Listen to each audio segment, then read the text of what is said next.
या निवडणुकीमध्ये आम्ही आमचा उमेदवार जो आहे तो तिथे बारामतीमध्ये उभा राहणार नाही, करिता आम्ही आमच्या उमेदवाराची माघार जी आहे ती घेत आहोत आणि मोठी लढाई जी आहे ही मोठी लढाई 2029ला ही होणार आहे.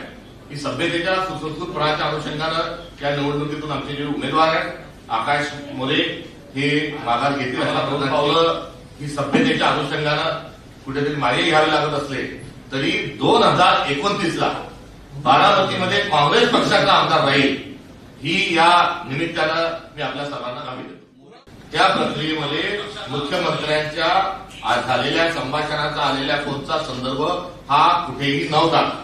त्यामुळे एकंदरीत या निर्णयापर्यंत जात असताना त्यांचा फोन येण्याचा आणि निर्णय होण्याचा काही संबंध नाही. भारतीय जनता पक्षाच्या सर्व घटकांशी आणि सर्वांशी आमचा असणारा टोकाचा जो विरोध आहे तो विरोध आम्ही कायम स्वरूपामध्ये हा ठेवू.